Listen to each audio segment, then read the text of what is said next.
okay. Freeze, motherfucker! Get out of my way. Mayday! Mayday! God damn! What do you see here? Stuff they stole from Kuwait? Bullshit. I'm talking about millions in Kuwaiti bullion. You mean them little cubes you put in hot water and make soup? No, not the little cubes you put in hot water to make soup. 1, Ow. 2, Ow. 3. The great thing about this film is that you can't really capture the essence of this film. There's so many different things. I mean, you know, the dramatic aspect, the comedic aspect, there's a lot of action.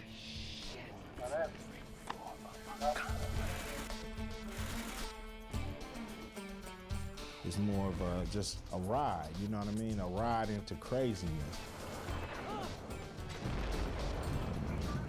When I really go to the Army, I'll be able to do this all myself, you know? Go in fast. Hit him with the blinding power of American sunshine.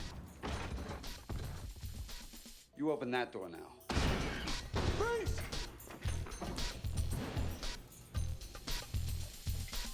It's basically a heist story. I mean, these guys are going off to try to steal something in this surreal environment. It's like the insanity of consumer culture crashing into contemporary warfare. It's a weird combination. Cut!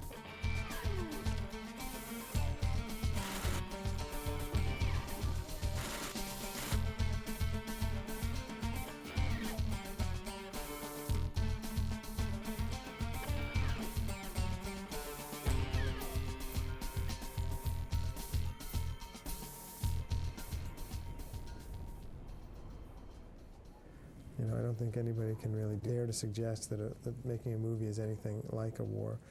It's really hard, and we survived a lot of stress and a lot of windstorms and a lot of hard days, you know. For me, at some personal level, it was like being through a war. They're this kind of fucking thing. That can look real with your left hand, don't you think? It just seems just a little weak to me. Bang, bang, that's perfect. I think that David Russell is a very unique filmmaker, certainly off-center. David had made 2 films prior, 2 terrific films, one called Flirting with Disaster and the other called Spanking the Monkey. David manages to create unique characters, put them in unique situations, make us laugh when we least expect to, yet make everything that's happening to them, no matter how exotic, they are moments that we seem to know. Honey, it's me. Troy? Oh, my God! What was that? I thought the war was over, honey. Well, it isn't, babe. Could you do me a favor and call the reserve center? I don't even know what we did here. Don't even start that with me. This has been Just tell me what we did here, What do you Rod. want to do? Occupy Iraq and do Vietnam all over? Archie Gates is kind of the contemporary soldier. And I wanted him to have kind of that older energy of a guy who's been through the system for a while, and his ideals have definitely been chewed up by it, so he's a bit cynical. He's been reduced to escorting a journalist around, which a lot of good soldiers did during Desert Storm. Are you ready to work with me now? Yeah, I'm ready to work with you. I wrote this part, and then I met Jim Parker, who kind of affirmed it for me. Your primary job is to deal the civilian population. Parker was our military advisor, and he was who we initially met with long before we started shooting the film, just hanging with him to learn about the realistic problems that these guys went through. It wasn't written with him in mind, but after we spent time with him, things started getting tailored around him and his life. Well, Jim Parker, you know, was in the Gulf, and Jim Parker, you know, saw soldiers crying because they were forced to stand. American soldiers in the 82nd Airborne were crying because they had to watch. The war was over, and they were forced to sit on their hands while Iraqi civilians were being butchered by Saddam's army.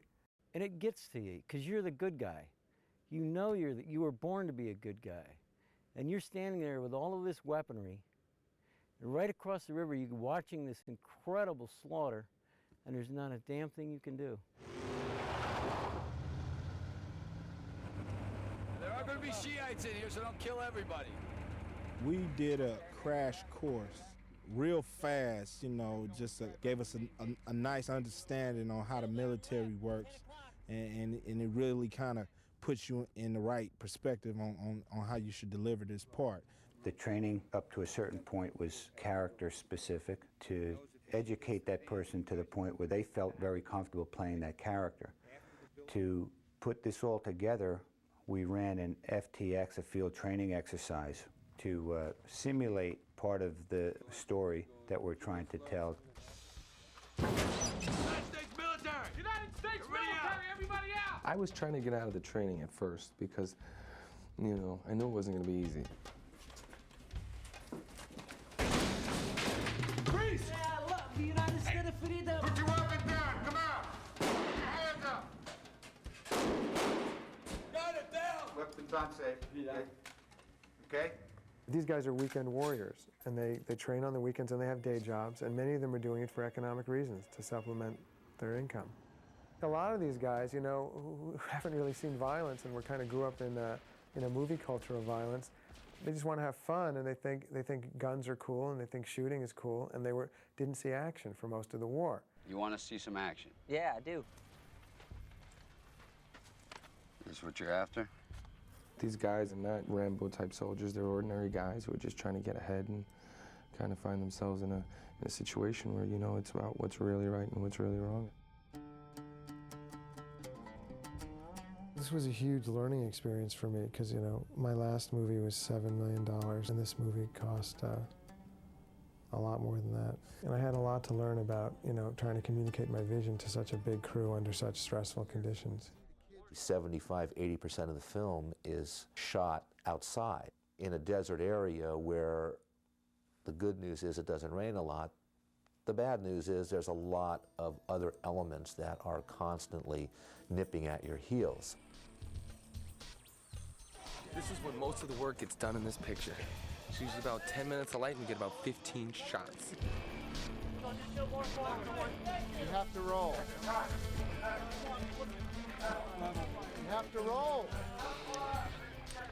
Okay, set, action.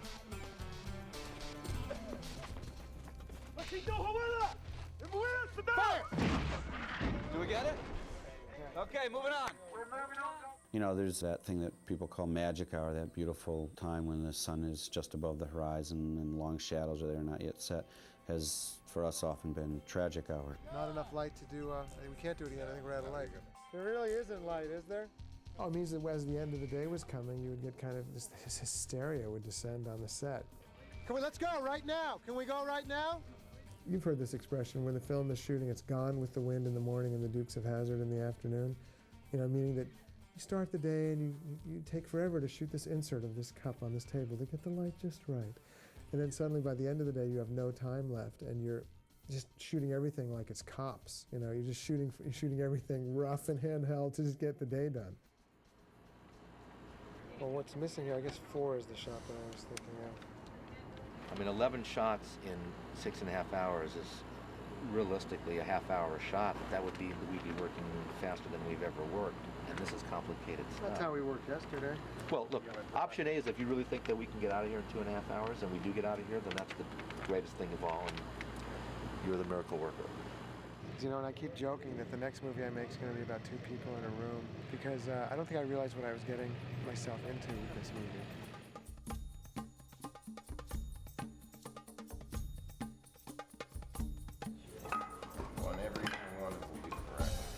Okay, guys, here we go. And action! Well, I think the premise of soldiers stealing something of value is extremely authentic, especially since you say, I'm just taking some gold and I should have it because they stuck me out here anyway. And this is really just kind of it's a hokey war to begin with because we're not going to affect any change.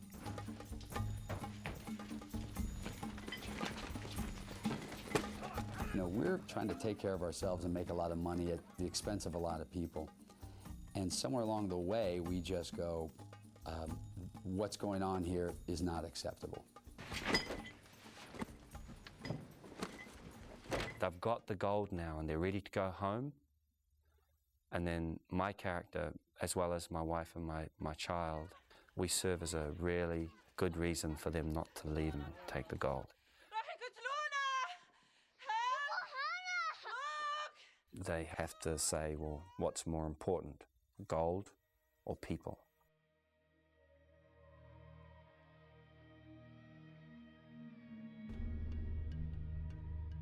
Well, we had a number of challenges trying to arrive at the best place to shoot the film. Obviously, we couldn't go to the location where the film takes place. So we did a search all over the United States, trying to find a place that had the absolute flattest possible landscape. And where do you not see vegetation? Finally, we found an abandoned copper mine between Tucson and Phoenix, and now we're using the mine almost like a backlot. Every single set we can find on the mine or build on the mine, we're using it because all the natural vegetation is destroyed. I mean, it is an ecological disaster. Perfect for us.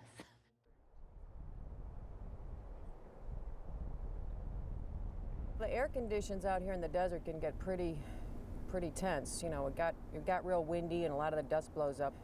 So as you can see, I have a mask on, but I actually made a nice little happy face here because it's a war movie, but we may as well have a good time.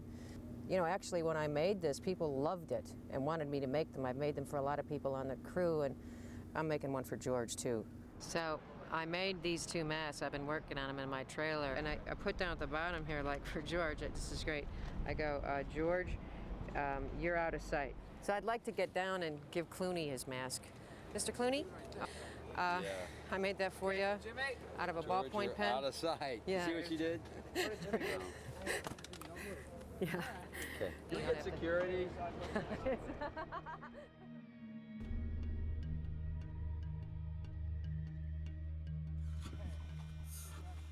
we will be shooting, guys. Let's go, let's shoot. Just clear the Jonze. Are we shooting? What? Are we shooting people or what? I can see a grain of sand in there and just can't get it out. I think this guy has a weapon. Fewer and fewer people have the experience of war. We hear about it, we see it on TV. And what we thought David would bring to it is a different perspective on what war meant. And you have this group of young kids learn that there's nothing heroic about war. It's horrible. In most military movies, it's the nameless enemy out there. Well, David's sort of given the enemy a name and sort of introduced us to him and made you realize how human he is and how much he's suffering as well. You bought my family, do you know that? The character of Mark, Troy, is the same of me, but in Iraqi army. You know what I'm saying? So it's just, I tell you, two young men doing the war, don't know exactly why. And then when troubles come, try to understand why he's here. I only joined Saddam Hussein army to make good living for my family. I joined up for the extra cash too. That commonality, I think, adds not only a certain reality to the film, but it also gives the film a certain heart. Yalla. In Mark's interrogation scene, I think Mark wanted to really make it feel real. We were doing the electrocution, and it just felt a little bit fake, you know. What we did was we got the safest thing we could, which was some chiropractic machine that has all these electrodes, and we put them all on Mark's back. We figured, you know, the guy had the electrodes, and we might as well try it. I just didn't know it was going to give me that much of a shock, you know. Mark's a good actor, and he wants to be as real as he possibly can be. So we gave him the shock. Come on, let's go. And roll, please. Action. This film, for the most part, none of it is really photographed with sort of normal film stock in a normal, conventional manner. We wanted the film to look very different, you know, to look like a different war film. This war was unlike any other war. When they've left the army base and they've gone off into the village, they begin to find themselves surrounded by things that are very sort of alien and foreign to them. The look of the film itself takes on a more alien look. It's gas! Point in the movie when they go into these villages, the colors just get almost surreal. They become really, really vibrant. And that's when they step into the middle of this rebellion against Saddam, which was encouraged by the United States. And things are spinning out of control and they don't understand them at all.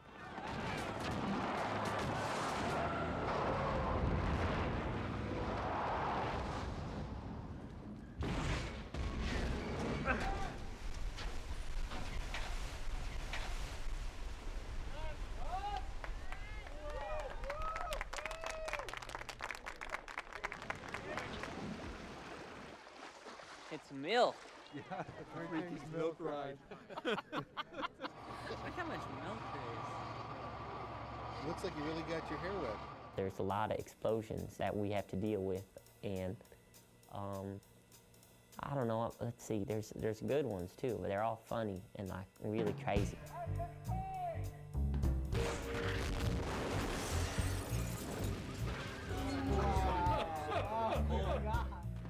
I think David is kind of crazy in the head. You know, all his characters, everything we try blows up in our face, you know, literally.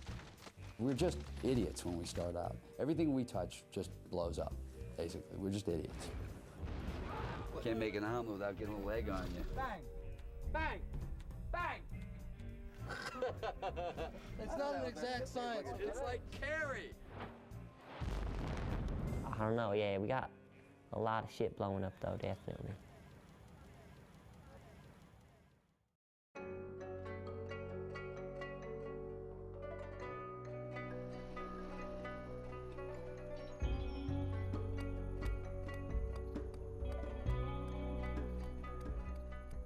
We wanted to make sure that when we built the environments that our story takes place, that they were authentic. This is Iraq. This is Iraq. Okay. Is it feeling right to you? Yeah. Okay. That's what it is in reality, really. And we tapped right into a network of people that were Iraqi, Shiite refugees that had been over there during the revolution. And one guy in particular, he came down and actually did the graffiti for us on the set, the revolutionary graffiti.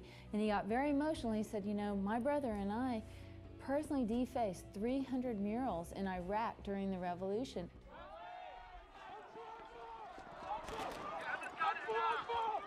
What the fuck was going on back there, Major? Civilians are spitting on the soldiers are shooting civilians? Bush told the people to rise up against Saddam. They thought they'd have our support, they don't. Now they're getting slaughtered.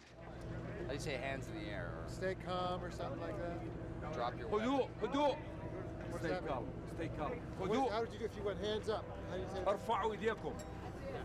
You can't. You can't. From the beginning of the process of making the film, we had a great deal of support and involvement from the Iraqi community. Well, you know, a good deal of the extras here are really Iraqi refugees from both sides, from all different sides of the fence. You know, there's a bunch of these guys who, you know, broke their legs on purpose to not have to go to the army, and others whose, you know, all of their family members have been killed. Just remember, this gold here and these American soldiers are basically what you guys have to your road to freedom. And you guys have all come together and you each have needs from each other. So this is very important what you guys are doing.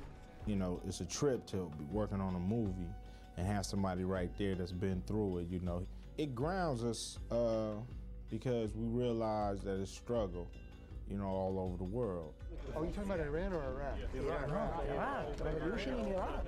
It really took a while for that to sink into me. I'm sitting there listening to them, and then you see them actually portraying this, and you see it's written all over their face, you know. It's as true and honest as anything I've ever seen. Roll, please. Two of the supporting players in the movie fought in the uprising, lost family members, walked for several days through the desert before they could immigrate here. Y'all think America's Satan, right? America's Satan? No, احنا كل ما نتمنى انا واخوك. I remember the director, David, he came and he said, you guys, you did very good job. And we just, we've been in this, and when we talk from the heart. No, hold it, haven't called action, guys, hold it. Let's go, Julian. There have been a lot of days on this movie where it can feel pretty overwhelming sometimes. I like to think that you can make very provocative films. You can push the commercial arena to very provocative places. Just one song. Man, Judas Priest will pump you up, man. No! We're not listening to that headache music. Stop! It isn't a comedy, but it's very funny and very dark, and it's certainly not strictly a drama, and it's certainly not an action film. It's all of those things sort of rolled into one. We're fighting Saddam and dying, and you're stealing gold. The intention is to have a rush of experiences that is unpredictable and by turns shocking, funny, and moving. Tell the others it's not convenient. They're gonna have to die because I can't do that, Chief, okay? You know, I grew up on Apocalypse Now and Platoon. to get a chance to do something that happened in my time, I just jumped on it. Ladies, ready? 1, 2, 3. No,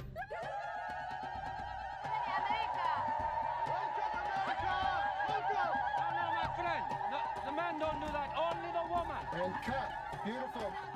Thank you, guys. Thank you. That's it on photography.